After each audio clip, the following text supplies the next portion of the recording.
Strawberry রানার থেকে চারা করা কিন্তু খুবই সহজ। এই রানারটা শুধুমাত্র আপনাকে এই মাটির সংস্পর্শে বা একটু মাটির ভিতরে লাগিয়ে দিতে হবে। দিলেই সেখান থেকে শিকড় গজাবে। কিছুদিন গেলেই শিকড় বের হবে। এখান থেকে শিকড় বেরিয়ে যাবে। যখন শিকড় বেরিয়ে গেলে আপনি এটাকে কেটে আলাদা করে দিবেন। তাহলে এরকম আলাদা আপনার আরেকটা চারা হয়ে যাবে। এ সবগুলাই কিন্তু রানার থেকে করা। আর রানার থেকে চারা করা বন্ধ করবেন যখন আপনার চাহিদা শেষ হয়ে যাবে, যে আপনার 5টা বা 10টা চারা করার দরকার আছে। যখন দেখবেন যে আপনার আর চারা করার দরকার নেই, তখন আপনার রানারগুলো কেটে বাদ দিয়ে দিবেন। যারা এই বিষয়ে বিস্তারিত ভিডিও দেখতে চান তারা শর্ট ভিডিও ডেসক্রিপশন বক্সটা চেক করবেন, সেখানে একটা ভিডিও পাবেন। সেখানে আপনি দেখতে পারবেন বিস্তারিতভাবে কিভাবে চারা তৈরি করবেন।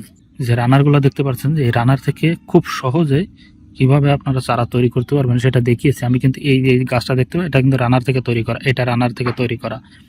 এটা শুধুমাত্র আপনাকে লাগিয়ে দিতে হবে যে কোনো একটা মাটির পাত্রে, হয়তো সেটা 4 কাপ হতে পারে, যে কোনো একটা পাত্রে, দইয়ের কাপে, বা আপনি চাইলে এরকম বড় পাত্রেও লাগাতে পারেন। জাস্ট এটাকে লাগিয়ে দিলেই একটা চারা হয়ে যাবে।